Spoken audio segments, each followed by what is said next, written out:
All right. Before we start the show, we have an announcement and a request. Val, would you want to explain what that is to me and to our listeners? I would love to, Tim.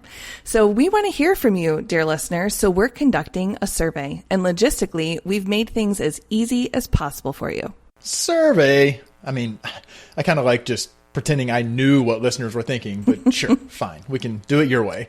And I'm assuming that because it's you, that there's probably a short URL and there's probably a nice little Google form that's mobile friendly that listeners can go to actually give us this information. Aw, Tim, you know me so well. You bet. And so starting today, the survey will be live at bit.ly/APH-survey. So putting my listener cap on, so we want something from them. We're not going to actually give them anything in return, are we? We sure are. At the end of the survey, there'll be an opportunity for you to give us your address so we can get a laptop sticker off in the mail to you. And also, you can choose to enter a raffle for some sweet, sweet Power Hour swag. I don't know who approved this expense, but fine. So this means, I'll take it because we can now kind of get rid of those old branded mouse pads and BlackBerry covers.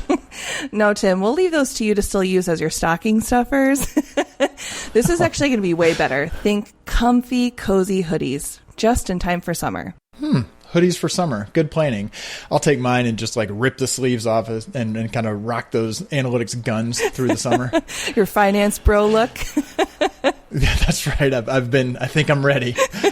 So how long? They've got to do this sometime before summer. So how long do listeners actually have to participate? Yeah. So the survey opens today, May 28th, and this is 2024, just in case you're living in our future and listening back to some old episodes.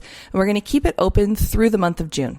Okay, so if I was paying attention, listeners should visit bit.ly/APH-survey before June 30th in the year 2024 to share their opinions and maybe actually get some pretty cool swag. You got it. Sounds good. Now, on to the show.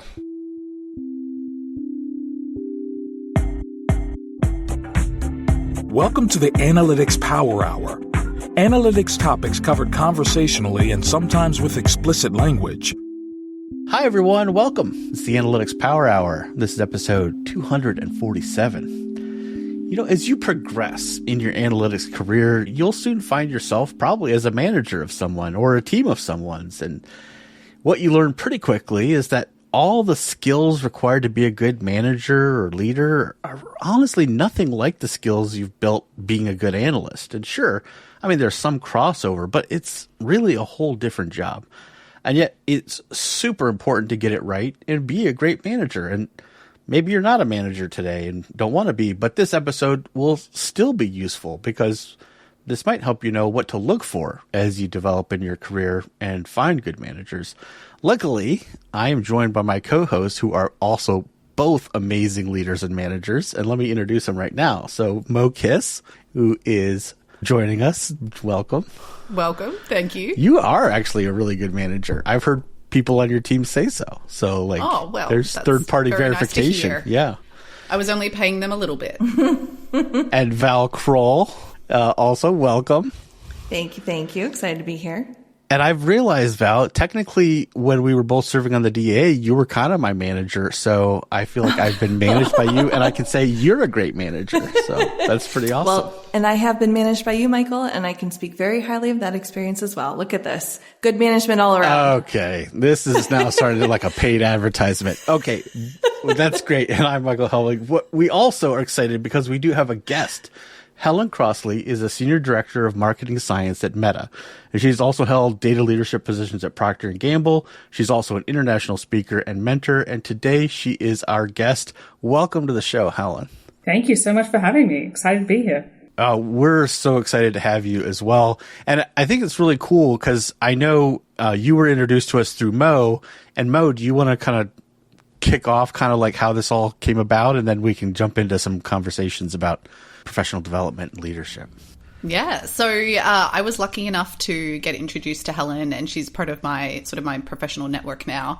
And if you are a people manager and you don't have a good network of people outside of your company, that's probably tip number one, because you do often need to talk about some pretty gnarly situations or get some advice external to your own company, and Helen has been able to provide that for me. And so I wanted our lovely listeners to all get to benefit from some of the amazing conversations I've had with Helen over, the last weeks and months about all sorts of great things like development goals and team members, and how we kind of grow that analytical skill set and do that simultaneously with communication skills. So that's kind of the background. I wouldn't mind just like diving right in. I think what I love about Helen's approach is she's pretty direct, I would say, as an Australian. So we might kick off and talk a little bit about what good development goals look like.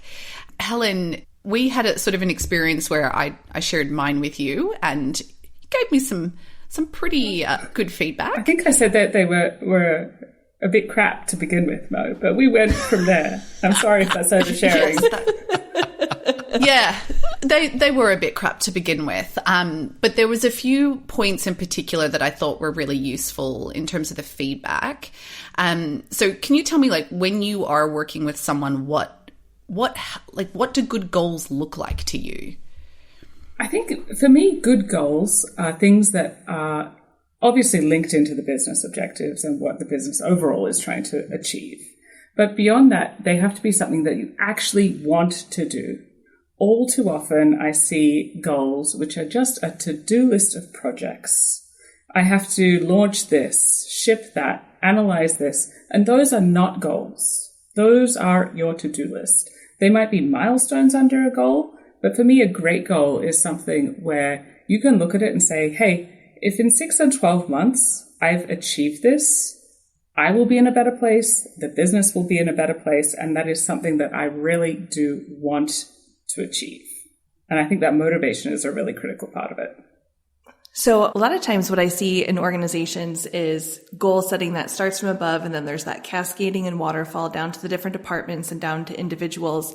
Do you think what you're talking about here about setting goals for yourself as an individual is kind of separate from this task or activity, or do you recommend trying to find a way to weave the two together? Personally, I really recommend weaving the two together. I think it's absolutely fine if you have goals which are more personal and not linked to the business at all. You want to achieve something for yourself in your life, and sometimes that can be linked into your analytics career if you want to learn a new skill that's maybe going to take your career in a different direction, but it's not linked to your day-to-day job. But for business goals or goals related to your work every single day, I think they absolutely have to be intertwined. If you're not thinking about, what does my manager care about? What does their manager care about? What does the company care about? Then there is a very good chance that you get to the end of the year, you achieve all your goals, and people are sitting around saying, well, what did you actually do? Why should I care? And so absolutely, I really do recommend that they be intertwined and that you can really draw a very bright line between what your goal is and the company or business that you're supporting's ultimate mission. And if you can't do that, then really go back and ask yourself, why am I launching this project?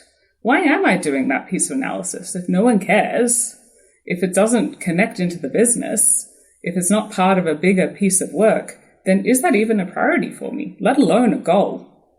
That's actually where I thought you were going to go with it. And I'll say that with some of my past experiences in consulting, one of the things that made it a little bit tricky, and this was a kind of a complaint that we heard a lot of times from especially some of the junior analysts, was, I'm not sure what clients I'm going to be staffed on over the next 3 months or 6 months. Mm-hmm. How can I pin something down, whether it's learning, diving into R, or maybe the next couple clients that you're on really don't have any needs in that direction. So balancing some of that uncertainty, obviously you still need to think about the needs of the business of where you work. But if the majority of your work is really tied in with the success of other organizations, do you have any advice on how to square those two things together? Yeah, absolutely. And I think this is quite common. A lot of analysts also have a lot of ad hoc work, even if it's not, client-based. Things pop up all through the year. How do you think about those? How do you quantify those and turn that into a goal?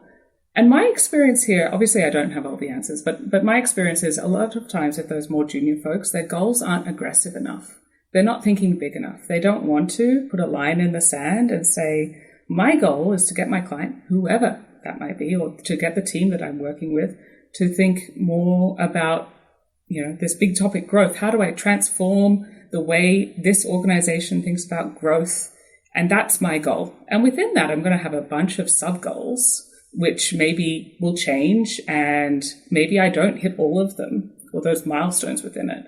But oftentimes when I see what you're talking about, it's because the goal is too small, frankly. Too narrow. Too narrow, That makes sense. too small. Yeah. And it also is not a disservice to you as the individual if your goals are so narrow. Because if you make them a little bit bigger, a little bit more expansive in your thinking, A, you're going to unlock more growth for you and for your business.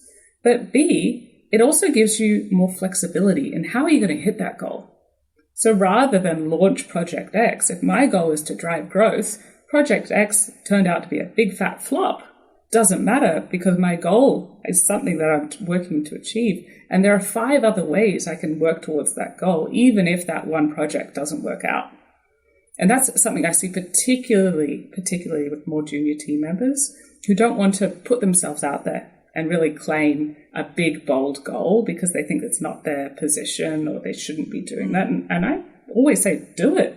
That is absolutely the goal. And if you smash that, then congratulations. It's time to step away from the show for a quick word about Piwik Pro. Tim, tell us about it. Well, Piwik Pro has really exploded in popularity and keeps adding new functionality. They sure have. They've got an easy-to-use interface, a full set of features with capabilities like custom reports, enhanced e-commerce tracking, and a customer data platform. We love running Piwik Pro's free plan on the podcast website, but they also have a paid plan that adds scale and some additional features. Yeah, head over to piwik.pro and check them out for yourself. You can get started with their free plan. That's piwik.pro. And now let's get back to the show. I am loving this. I feel like I actually do have to go back and revisit my goals, but I'm probably going to do it again. I was thinking in the lead up to this episode a lot about the tension with analysts and data scientists around, we have the technical skills and we have the communication or like stakeholder stuff. And I was actually, I guess my perspective was that we are a little bit unique because like if you're a back-end engineer, you have a PM who's going to interface with the business. So like improving the softer skills is not, I don't think, as big of a priority for lots of other areas of the business as it often is for data folks because we're doing that interfacing ourselves.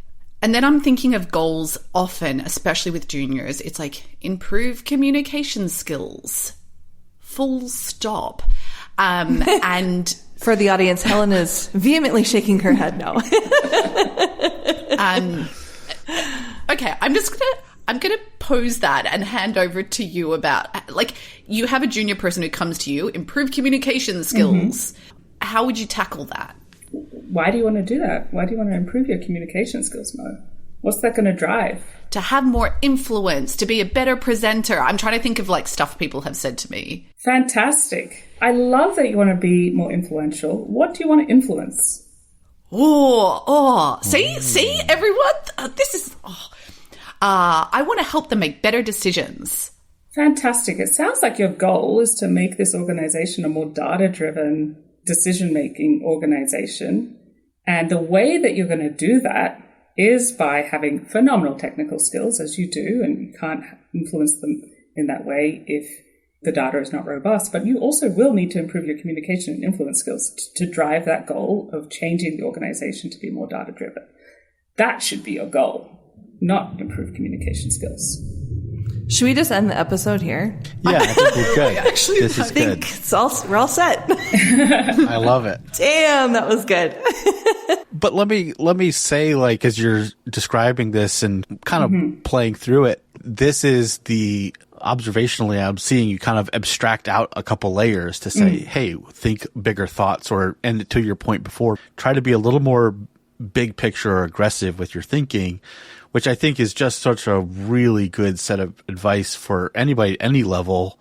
And maybe talk a little bit about that perspective or how you obviously demonstrated that, how you help people set goals, but like as a leader, how are you inculcating that and how are you embracing that yourself, or where does that come from? I don't know if I'm asking a very coherent question at this point, but. So the question is really, how do we encourage folks to think bigger and take bigger risks? Is that? Yeah, I think that's maybe where I'm headed with that. Yeah. I think it's about allowing it, empowering it, saying it's okay. It's okay to be your best self and to go hit some big goals. And oftentimes people just need to know that. And you would be amazed at how much potential people have when they have permission. And it's sad that they think that they need to ask the permission, but it's reality for a lot of people. Like they don't want to step on toes. Maybe they're new to the organization. It's not necessarily about being junior. It's just, hey, I'm still finding my way and I don't know what I don't know. And to say to someone, it's okay to think big and be bold is sometimes enough, but often also as a manager, back it up with, and by the way, if you do that, I've got your back and I support you and I believe in you and I can do, I know that you can do these things if we get these goals right and we know what you need to get there. So I think that's how I approach it. I know there are lots of different other approaches, but for me, it's about saying, how do I empower that thinking and not think small? And what happens when people come from lots of different organizations and have had other managers and things like that? And sometimes I've certainly experienced where people have had really negative experiences where like maybe they've set those goals and then didn't hit them. Mm-hmm. And then what happens in the org? Like, how do you communicate, set that aggressive goal? Because, my mentality is, hey, if you shoot for the stars and you only make it to the moon, you still made it to the moon. That's awesome. Mm-hmm. Oh, wow. That is the corniest shit ever. Yeah, but I think I am corny as get out. All get out. I own that. But look, some organizations and frankly, some not great managers will look at you at the end of the year and be like, well, you set this goal and you didn't hit it. So you failed. And it's like, okay, well, I learned my lesson. Don't set aggressive goals anymore. And so like that mentality is both culturally driven as well. I'm just wondering, have you experienced where you had to kind of help people reset those as they've entered your team or you've worked with them as a mentor maybe? Yeah, I recognize I'm in a very unique position at Meta where, we have a CEO who says things like, hey, if you're hitting all your goals, they're not aggressive enough. That means you're not taking big enough risks and bets, and we shouldn't be hitting all our goals. And so definitely I'm in a unique environment, but I recognize that not all workplaces are like that. But I think what you're touching on, Michael, is the need to quantify, measure, set some measurable impact. So when we talk about, the example we gave earlier, I want the organization I support to be more data-driven in their decision-making. How do I quantify that or put a metric around that? How do I know if I've hit that? And if I don't quantify it, then the scenario you're talking about where failure is much more likely because we don't know if I hit it or if I didn't hit it, or we have to rely on qualitative feedback. And sometimes our teams around us, as data scientists and analytics professionals, we all know that we sometimes have to be the bad cop. So they might not love giving that feedback. And so that is definitely something that you need to think about. How do I measure this goal? How do I know if I'm making progress toward it? And how do I check in on it regularly so that at the end of the year, I'm not getting a surprise, my manager's not getting a surprise if I don't hit it? Yeah, even outside of like the psychological safety that you're talking about, Helen, with giving people permission to swing big, I also think that the quantification piece is huge because it's so much easier to say project was released on time, within budget, this many users were impacted as planned or whatever. So it's so much easier to go to an output to be able to say, yep, that was achieved versus something that's like a little squishier, a little bigger, involves other people. It's like outside your own sphere of influence. Is that a factor of why you see people tend to lean on some of those more project or task list related things? I think that's right. But I would say all of those things that you're talking about, those quantified projects, those are all great examples of the impact or the evidence that shows, hey, yeah, I'm making progress toward those goals. And so really having the sub-milestones is important to ensure that you are progressing on them and that you have the evidence that, you are actually driving it. That's my kind of mental model on it, is those things are important. Yes, I shipped the thing, and knowing how does that ladder up to the final goal. That's the part that's often missing. I shipped a ton of things, and so what? So what? Mm-hmm. I feel like there's a tendency, as data people, we do generally want to have measures, and you did touch on it. I have noticed a bit of a theme lately where everyone feels like the only way to get measures of success is to ask their stakeholders for qualitative feedback. And I have had a bit of a visceral reaction because I'm like, you're then putting the burden on your stakeholders to basically to tell you whether or not you did a good job, but you're also asking more of them, which you can't do that for every piece of work, right? What are some of the ways that you can, and I realize this is a hard thing to do, but like, what are some of the ways that we can measure success without necessarily needing to go back to stakeholders? So I'd say two things on that one. I think one that I'm a big fan of is joint goals. So you and your stakeholder have the exact same goal or a same version of a goal that you both are working on together and you agree is a good goal. Hey, we both want to drive growth in this way. I'm going to do it, and here's my sub-milestones in this by owning these elements. You're going to do it by owning those elements. And then we're going to agree on how do we know if that actually happened or not. That's definitely one area. I think in terms of the other point I would make, though, and how can you quantify it? Honestly, I think this is where data people have to get creative and often do not spend enough time, effort, thought on measuring themselves. Very good at measuring other people. Very, very good. Yeah. Very good. Not very good at measuring ourselves. And that doesn't mean we don't have the capability to do it, but I think it's just a time and effort thing personally, although happy to be a debate.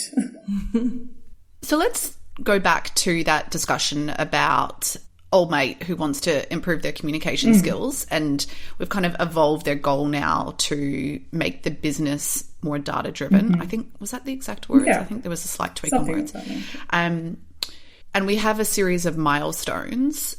To put you completely on the spot, what are some of the ways we could measure that? Like, or I feel like that one, maybe you're looking for evidence of a change in behavior in stakeholders. Like, that's kind of what my intuition says. What are your thoughts? Yeah, so in that sort of a scenario, I would say some of the sub-milestones should be, hey, I'm producing the data, and is it actually being used? How do I, if it's a dashboard, how many people are using it on a regular basis? How sticky is it? Are they coming back and using it time and time again? If it's same thing if it's a report, is this something that people actually care about? And sometimes you do need to get qualitative feedback. There's no kind of bones about it. If you don't have the right tracking mechanisms in place, you do have to just ask, hey, was this helpful? Was it not? But do that the first time you send it out, not the 12th time you send it out. And get the feedback. And if it wasn't helpful, wasn't useful, then what would it take for it to become more useful? Sorry, why did you say the first time and not the 12th? Well, you don't want to send a report 12 times that no one cares about. Oh, got it. Yeah. Okay, I'm with you. Because ideally, if it wasn't helpful, then you've gotten feedback and iterated and made it better by the time you send it the next time. Yeah. Okay, I'm with you. Tracking. And a lot of times, if your business partners are making this request of the data team, it's to help inform a question or decision. And so hopefully you're a part of, so did you do that? Did you kind of follow through on some of the recommendations? Like, hopefully you're somewhat in tune with some of the decisions or next actions that were taken. And not in every case, especially if it's like a dashboard or it's, a little bit more independent, but supporting some of those decisions. Like, I think that might be one of the easy ways to tell a story about impact. Like you were kind of nudging us towards earlier about what does it do for the business? And so taking that story all the way up, that could be a good way to do it too. Yeah. And I think you're making a great point, Val, around when these ad hoc requests come. We all, guide our teams, I'm sure, to do the due diligence of what are you going to use that for? But then not always the follow-up of, and did you? So I really think that's a great point. Okay, I want to turn a little bit. It's funny because Helen's exact example then before is like an exact professional development goal conversation I had with someone recently. And I was like, oh, wow, those are the exact, like, points that we hit, which is very entertaining. But I do want to talk a little bit about junior team members and their professional development more broadly. I think goals is obviously an important component, but I guess my expectations are when you're a senior team member, you are very much driving your own development goals. You have a clear idea of where you want to go, and sometimes like they need to bounce off you, but you're leading your development. And with junior team members, that's a lot harder. I find sometimes I don't want to say lost, but like they don't know what they don't know. So they don't know what's possible.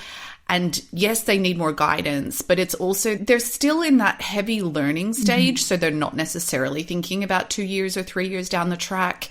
Do you feel, Helen, like there is a different approach that needs to happen there? Or sometimes they're like, what should I do? Should I focus on my technical skills? Should I focus on my communication skills? And like they really need a lot more guidance. So I think there's a couple of things to unpack there. I think, again, personally, my approach that nothing gives me more joy than having a new person come onto a team, not really giving them that much direction, not that much guide rails, but giving them a lot of permission and being surprised and delighted by what they come back with. And I think too often we handhold a little bit too much or put a barrier around people, which actually is not that helpful. And they can do a lot more if they're empowered to do that. So my approach is typically to kind of get out of the way a little bit, particularly for the first few months. Obviously, they need a lot of support in learning the business, the methods, whatever else they need to onboard to, and tons of support there, but a little bit less in terms of the professional goals. Because I honestly wouldn't know either. I don't know what your, next big leap is going to be. We're going to have to work on that together. I don't know enough about that person to make a judgment call on that, within the first 3, 6, sometimes even 12 months. We'll have discussions around it along the way. But I think being a little bit less prescriptive in the how of the work that they're doing. Obviously, they need prescriptive guidance when it comes to what has to happen or what the job scope is, but a little bit less on the how is typically how I approach it. But I think that doesn't work for all people. And I don't know if Val or Michael, you have other ideas or examples of where it has or hasn't worked for folks on your teams. Yeah, I mean, I definitely agree with what you're saying. It's hard to do what you just said a lot of times because you feel like, I've got to give them everything they need to start and be successful and tell them what everything is and all the expectations. But a little bit of area to roam is actually good for both of you. And I don't know if you found this, Helen. I feel like sometimes that's also personality driven, where I'll have people come back to me and be like, okay, I need more structure around this, or I don't know what to do. And then other folks are more like, oh, cool, I'll just jump in there and figure it out, and I'll see you in 3 months when we do a check-in or something. And it's just totally different by the person sometimes. Yeah. I'm not sure what what you have experienced. I totally agree with that. And that's great. And I wouldn't want to get in the way of the person who is like, I got it, let me run with it and, grow my wings and soar. And for the person who does need more structure, that's fantastic and happy to give it. And thank you for giving me the feedback. And by the way, in 12 months' time, your development goal might be around a little bit more autonomy, a little bit more self-directed leadership, but we'll get there. For now, let's work on what structure is helpful for you. How do you operate? How to empower that person? Yeah, a lot of times I find myself telling junior people, your primary job is to make sure you have clarity. If you don't understand something, then you need to make sure you're getting what you need to be clear on the direction, the approach, the task, whatever it is. And sometimes that's helpful, but yeah. I think that's such a hard thing too, though. Like, it's something that I have noticed a little bit lately. I don't know, like you said, Helen, it's not the permission, but them knowing that they can ask more questions if they don't understand something. And it's a really hard cultural thing to influence of like, no, I want you to keep asking until you understand, when you're a junior person who inevitably in the data space is sitting in front of a very senior stakeholder. When we think about new team members, and I say new team members because it can be at any level, junior or senior, how do we ensure that they are set up for success and getting the support that they need? And I think there's actually less work to be done in that regard with the individual team member coming in. the work is done over days, months, and years with the whole rest of the team. So personally, I incentivize the rest of my team to help. You are incentivized. I encourage you. I recognize those who are putting their hand up to help new folks on the team. That's something that I will reward. And so we have a collaboration by default. It's about the team, not the individuals. And that is the team culture that I want to foster. And yes, it has something to do with new folks coming in, obviously, but you can sense that around you as a new team member, whether people are me, or we. And the team culture I want to encourage and develop is always that I will notice people who are helping out new folks. I will recognize it. I will make sure that we are supporting those people and encourage them in them, and that new folks should feel extremely welcome and then have a large network. Because if the whole team does that, you've got now 10, 15 people who you can go to, and it's not all, well, my one mentor who's the only person who is being incentivized to help me, I feel like I can't go to them 50 times a day. Well, now I've got a whole team of people who are being rewarded for helping me, and I feel like I can go to whoever I need to, whenever I need to. So that's how I like to approach it. Obviously, a buddy is still helpful for a lot of things, but it should be on everyone. It should not be the responsibility of the new team member to ask the question. It should be the responsibility of the team to reach out and support them. Oh, I love that. That's great. I actually just have a new team member, so I'm like, can't wait to put this into practice. It's nice. One thing I'm curious about your opinions on, Helen, is when it is a newer team member, or sometimes I guess I'm also kind of thinking the more junior team member with this question, is how do you balance getting them excited about taking those aggressive big swings versus just being like, collect some experiences, like enjoy the process, explore it. Like I'm your safety net. You're never going to fly without that, but just kind of explore. So do you put goals around something like that? Or I'm just interested your take. Typically, and this is going a little against what I said earlier, but typically, in the interview process, I have a good sense of what strengths someone might have or what they bring to the table that's unique. And I like to not tell them that I'm setting them up with a quick win, but set them up with a quick win. Based on everything I know about you and what you're bringing to the table, I have a problem here that I'm 90% confident you can smash out the park. And I'm going to give you that. I'm not going to tell you that I think you can smash it out the park. But I'm going to give you this problem knowing that it'll give you the experience and get the wheels in motion and get you riding that bike to say, okay, well, once I've got one win under my belt and I know how that works, now let me go find some more.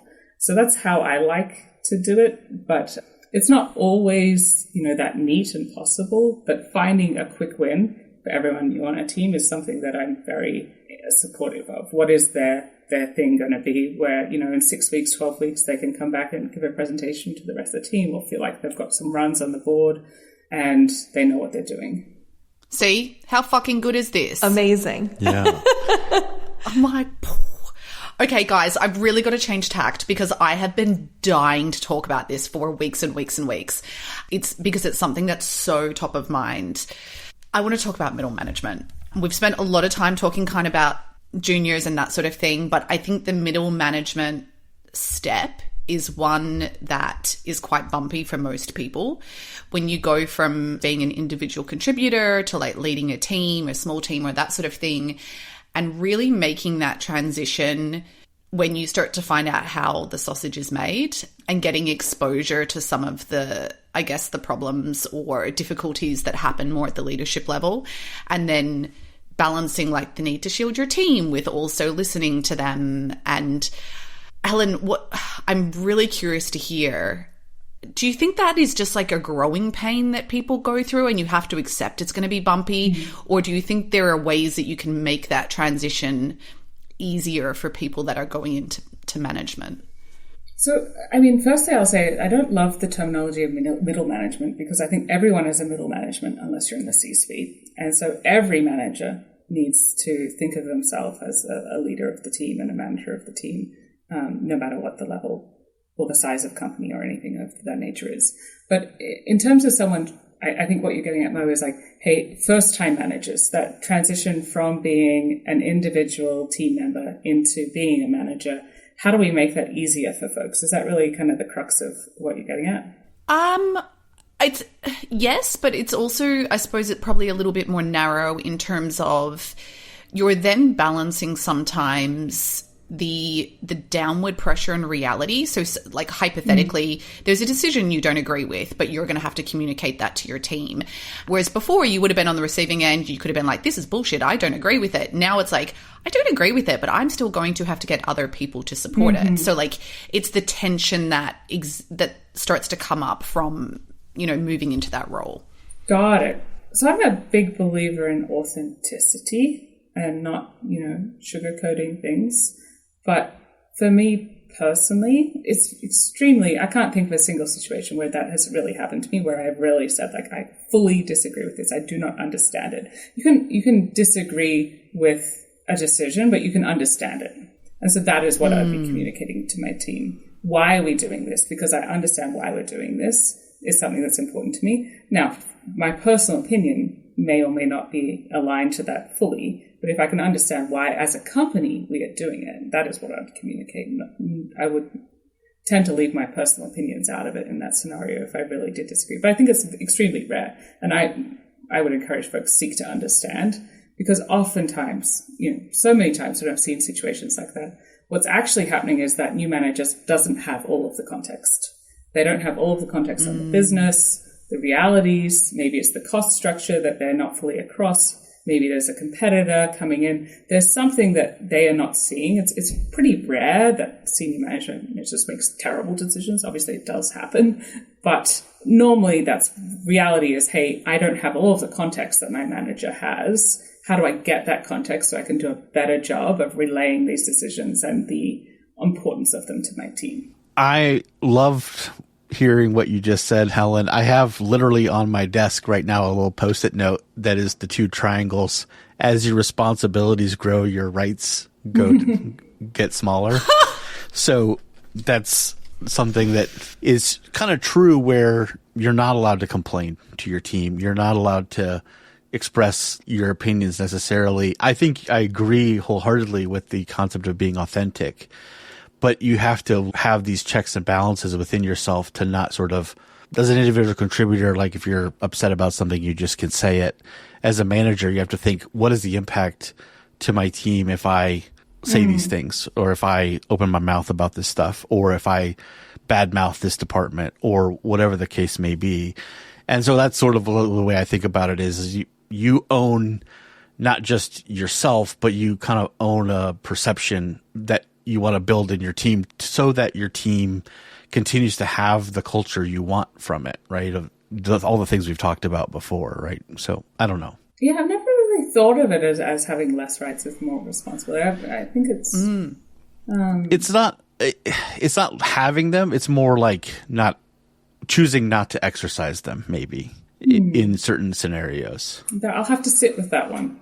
Yeah, maybe I don't know. Somebody told that to me and I thought it was good in the moment, so I wrote it down and it's sitting on my desk right there. So I can definitely say that was one of the first mistakes I made when I became a first-time manager. Is I was like, let's start every day at the top of the roller coaster. And as I go to meetings and come across new information, I'm going to drag everyone up and down with me.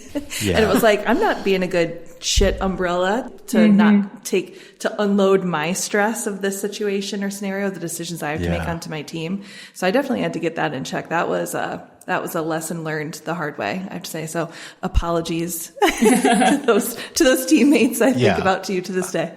I definitely approached management early on as sort of us against the org kind of mentality, like this guerrilla warfare, like we're over here doing our thing. I'll take care of you, but all of these other people are really bad and dangerous. and that was a process I had to go through to start to like look at the rest of the org as not an enemy and bring my team into that as well. So it was growth I had to do. I think what you're touching on, Michael, is an interesting one. I think sometimes I've seen new managers want to kind of showcase that they are still one of the team. Yeah. I'm still one of you. one of you. Yeah. And I think that is quite dangerous. for all of the reasons that you just said, there's a tendency to kind of maybe badmouth other departments or decisions. And I think that is a dangerous place to be. And I see that as well in terms of, for someone who's maybe gone from being a peer to being a manager and they want to continue to be buddy. And that makes it really difficult to then turn around and have to give that person some feedback that's maybe constructive or some direction or guidance that maybe that person doesn't love. So I think there is a point when you go from being an individual to being a manager within a team that you really do have to see that as a new job. I am not still, I'm leading this team. What does it mean to be a leader? And you can lead in every single different way, lead from behind, lead, from the trenches, be in the work with them. But you cannot be the leader and be the team member at the same time. That doesn't work. How do you think that we coach people through that? Because I don't think people are always ready for that transition. Mm-hmm. And it's funny, I think about the military a lot, because I had a friend once that I said to him, I was like, why did you go in as a soldier? Like, I don't know, he had a university degree, he was really smart. I'm like, why wouldn't you have gone through the officer ranks? Like, I was just very genuinely interested. And he was like, because I want to be buddies with everyone. Mm-hmm. That's my job. Like, if I'm the officer, I can't be buddies with everyone. I'm the person that's in charge. And I feel like the military has that ingrained in them. They so get that. But I think especially when you're in the workplace and you go from one to the other, it is a transition and you have to find other ways to have your buddies, and they might be the lead from another team, or like you have to find those relationships in another way. But as the coach or the manager of the person who's just the manager, like how else do we support them with that, do you think? Yeah, I mean, they say leadership is lonely for a reason, and I know it's kind of trite and corny, but I think there's a grain of truth there for sure. I think the set of questions I like to ask people, tell me about the best manager you've ever had, and tell me about the worst manager you've ever had. So for every new manager, and write it down. What did that person who was the best manager for you do? What did they not do? And really then using that as the basis to have a conversation with that person around what does good management mean to them? How do they start to apply a management philosophy and grow as their own kind of thoughts and principles in this? Because there's always the same kind of common themes. The best manager I ever had empowered me, listened to me, was not my best friend, was someone who I looked at, like just using that self-reflection tool for folks. And always, I mean, the worst manager, and I'm curious, for all of three of you, if you, without naming any names, think about the worst manager you ever had, I almost guarantee they were a micromanager. They were in your hair on things. It's the same themes over and over that tend to come up, because that's another really big trap that a lot of new managers fall into is, I know I can do this job because I was doing it last week. So let me tell you how you should now do this job in very minute detail. That's another, that's my safe space. I know how to do this technical work. So I am going to tell you how to, and that is, I mean, people hate it, right? Starting off as a new manager, that is just a recipe for disaster. Well, and that's really great. And it's such a hard thing to let go sometimes as that new manager, because you aren't good at necessarily shaping how like the quality of that thing will come out from this person does it versus when I do it. And so you have this letting go that has to happen in that moment as well, which that's it's really hard. Awesome. And you're not yet good at your new job, but you are good at the job that you can't do anymore because it will just piss everyone off. And it's a really tricky place to be. Yeah, completely. Yeah. I've had a boss pull me aside as a manager one time because I was still trying to do too much of the old work. Mm-hmm. Yeah. And they're like, that's not what you're here for anymore. You've got to step out of that. But it feels comfortable, right? You know how to do that. And all the stuff you're learning and doing in this new role, you're not comfortable in. And so it's like, well, maybe I could just spend part of my day doing this so I could do something. And it's also like, I can do it faster or like better or whatever. Yeah, so sure. I'm just going to do that because it'll be quicker than teaching someone. And you're like, oh, no. Yeah. I've coached some really strong performers at my last company who had this tendency, but not out of the urges that we're talking about here, where it's more comfortable or they want to do it faster or better, but it was, I don't want to get out of touch with the skill. Like maybe I've only done this one type of analysis once before, but it doesn't come up very often, and a second opportunity has arisen, and I want to jump in it so that I don't get too far removed from it. And it feels like, what would happen if I'm not as proficient as I used to be in this skill? And so like the concept of making space on your coattails and coaching other people and doing it. And so again, like some of those newer skills, Michael, that you were talking about, but it can be uncomfortable for that reason too, for an analyst, especially when it comes to something more technical. Yeah. And I think that's a great opportunity to set up a review, or what are those processes I can set up as a team manager that ensure that the work is really robust, but I'm not in everyone's hair. I can stay in touch with what are they doing and set people up for success by doing really great review process, really great, whether that's peer review, manager review. But yeah, I think that's a little bit of a trickier one. And I will put both hands up to being a little rusty on some of my technical capabilities. Yes. Do you think it's just do you just get to a point where you start being like, I accept that my technical skills are going to atrophy? Because I feel like it's constantly a discussion, and I often get asked, like, how do you stay in touch? And I'm like, I don't. I haven't written a line of code now, and I genuinely can't tell you the last time I wrote a line of code. Is it just that you start to accept it, and you do learn about the concepts through your team, but you're not the one applying them, and you just have to accept that that's reality? I think maybe. I mean, it's sad to say. I do still love it sometimes when someone goes on parental leave and I get a chance to do a little bit of work every now and then, even though it's not my day job.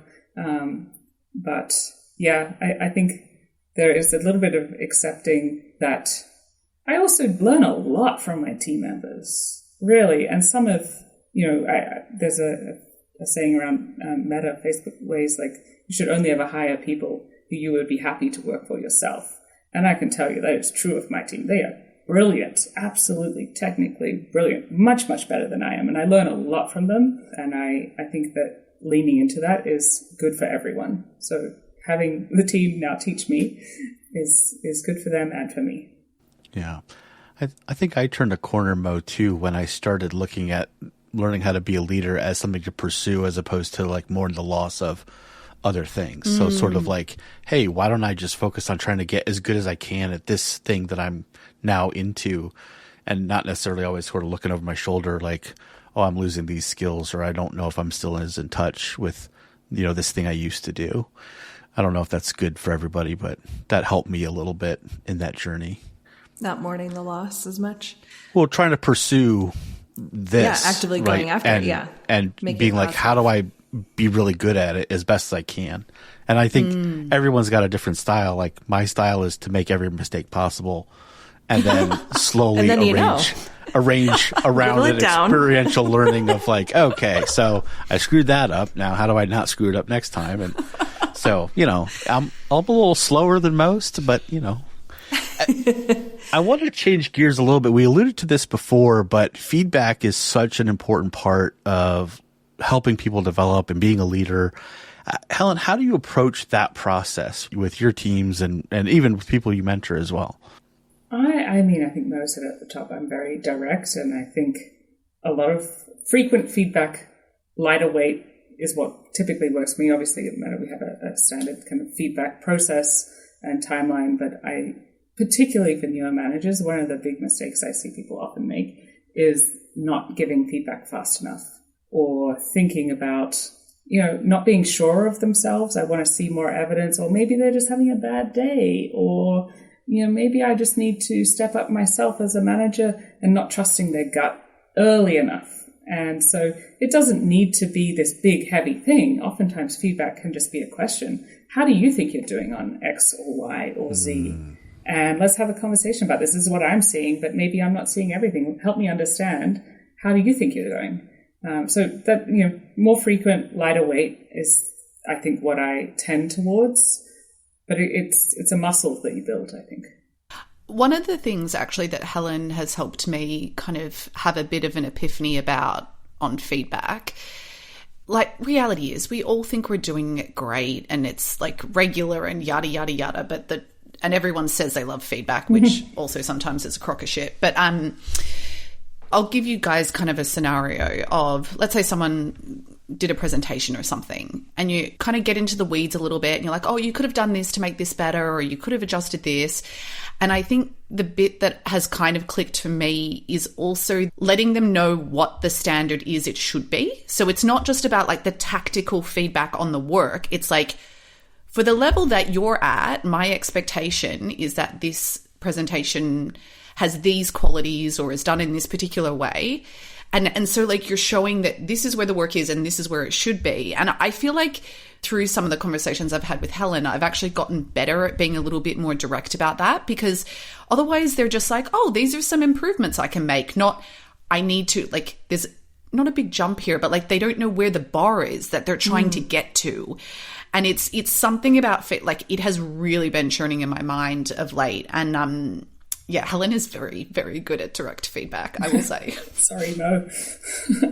No, it's a positive. It's yeah, it's great. And I'm not always, I will say. I think, sometimes I fall into the same patterns with my own team, particularly if we've been managing folks for, a long time, or it's easy to get sucked up into the day-to-day and the week-to-week work. And so I think it is easier when you're in a kind of more of a coaching, mentoring relationship to have that discipline around feedback. That's why we're there to talk about it. So yeah, I think, yes, expectation, like letting people know what type of feedback they're getting is a helpful thing. Let's do some big signposts. I am giving you feedback that this is missing the mark. My expectation was X. What I saw is you delivered Y. Do you agree with that? Do you not? Am I missing something here? Yeah. As opposed to just like, oh, you did a great job. Next time you could do something else, but that's really not that helpful if you're actually trying to give feedback. I want you to grow. I believe in you. I really want you to be successful. And next time you will be more successful if this is the feedback, which will help you get there. I'm curious, and this is a personal question, very much so. I find myself, and you might say like, well, all of those milestones that you had in your head were shit milestones and goals. So that's fair. But I'm very extrinsically motivated. And so I oftentimes find value in my work through the eyes of other people, giving it praise or accolades or saying that this was valuable or helpful. And so I always thought that a way to measure that success was to say, well, I should have director in my title before I'm 30, because that means someone in a position of power thinks that I should be able to operate at that level and make those types of decisions for the business. Or even when I came to search discovery, Michael can back this up, that I said, I want to run a test that makes a client $1 million. And that's the way that, I'm going to help make sure that I'm feeling some of those successes. And I have to say that, like, I know we talked a lot about the juniors and some of the ways that they think about those visible signs of progress or ways of setting goals. And I actually think it's getting harder for me the further I get into my career to think about discreetly, what are the things, what are the line in the sand, thinking further out 3 years on the line, like, what do I want to say I've been able to accomplish? And so maybe this is just like a little bit of a rut that I'm in, but have you noticed that at all, that like there's differences in what's hard about setting goals for juniors versus more senior people? Or maybe I just have a complete, I need to come up with a better way to set some metrics against the things that I do set some goals against. I think two things. So firstly, hopefully your business partners know that you like feedback and thrive off it. And hopefully you've said to them, hey, I'm just the sort of person, if you give me a positive piece of feedback, I will cherish that. It will make my day. I will hug it all day long. And you will absolutely, like, that is what I thrive off of, so that you're getting that on a regular basis. If you tell people that, they will give you that, is my experience. So hopefully you've done that. But in terms of like your particular goals as you get more senior, I think it just becomes less linear. So as someone new into the business, hey, the next milestone is the promotion, which is like 2 to 3 years, or the next thing, and then I want to be a manager. And then it starts out oftentimes with people being very linear. And then as you become more senior, I think you have to be much more flexible.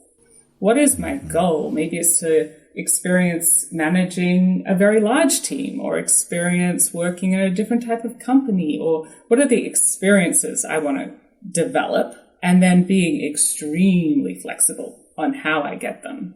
So that might mean I lose the director title but gain that experience. That might mean I go, take a pay cut or work at a very different company or do something entirely different with my life. But like prioritizing what experiences you want to gain is something I think that becomes more important as you become more senior.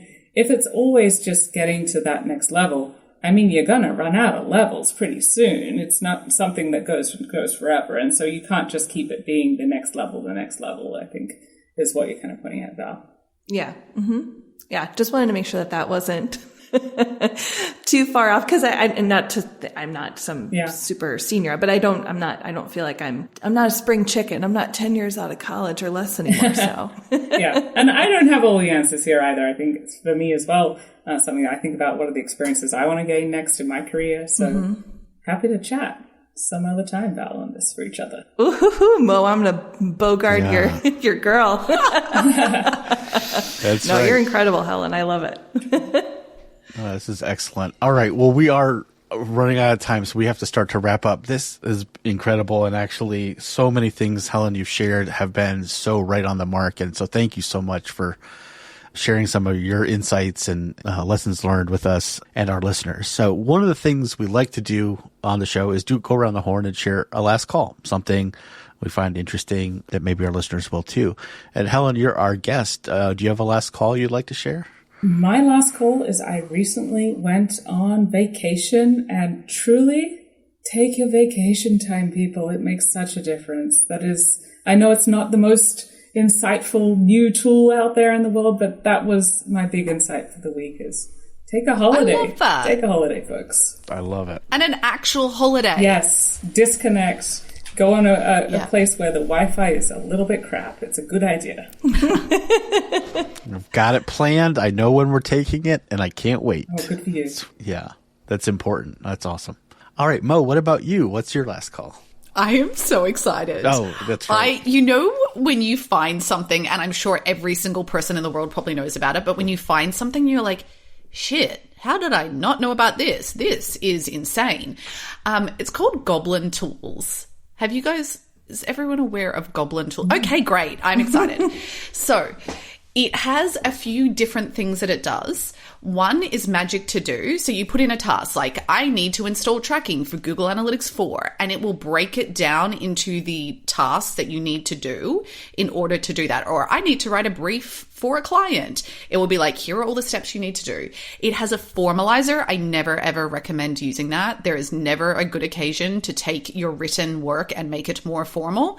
But there is one called the Judge, where you can put in, say, like a message or an email that someone sent you to see if you're misconstruing the tone, and it will help you understand if there's like, interesting. Yeah, I know. That's cool. Because sometimes you get a message from someone and you're like, wow, they're being such a dick. And now you can put it in the Judge and it will tell you basically whether there is a tone there.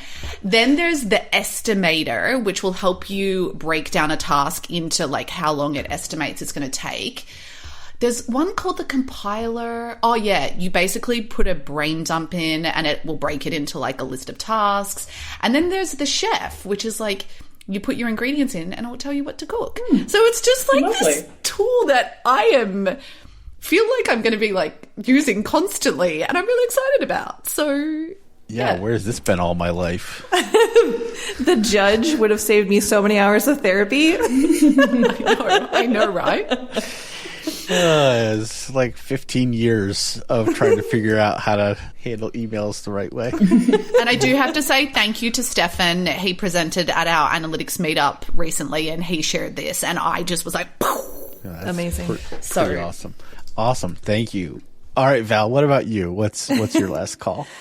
All right, so this one's a little left field, but I was pretty excited about it as well. My favorite type of music is classic rock. And so here in Chicago, I listen to 97.1 FM, The Drive, and they have a podcast called Behind the Song. And they did one recently on the ELO song that is scientifically proven to make you happy.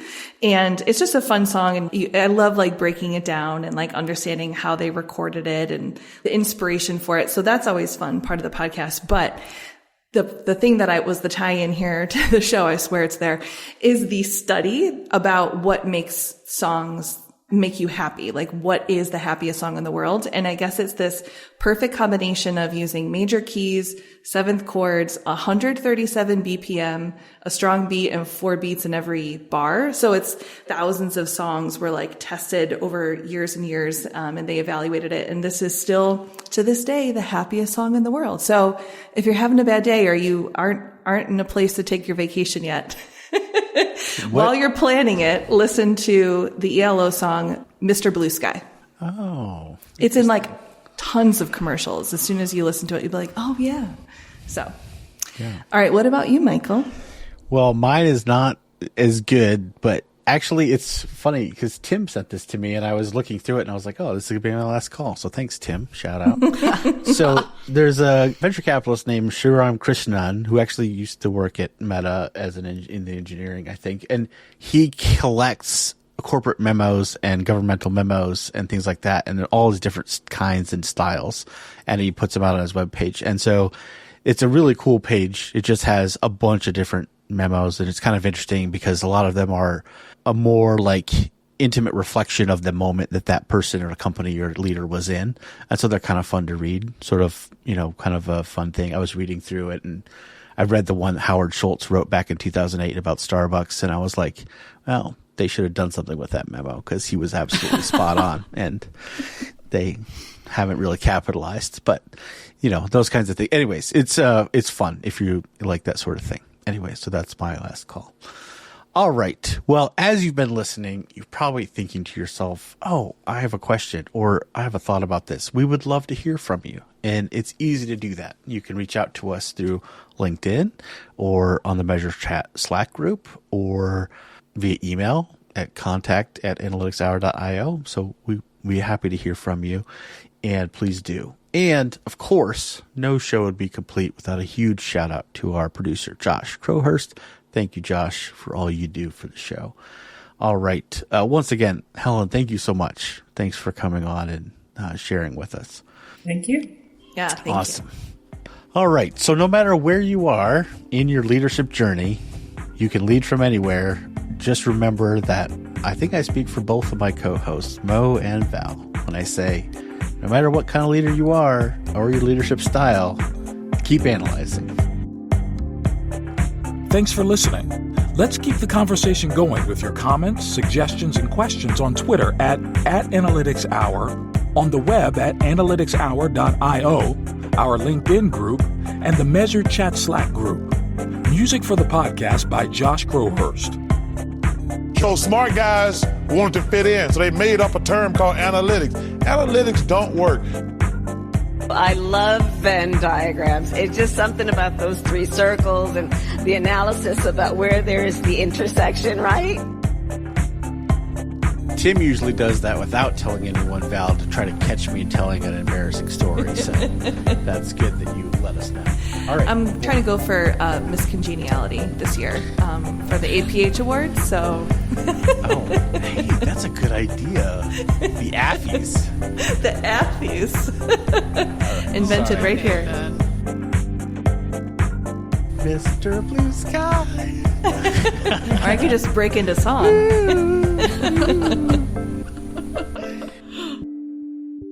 Rock flag and align to business outcomes.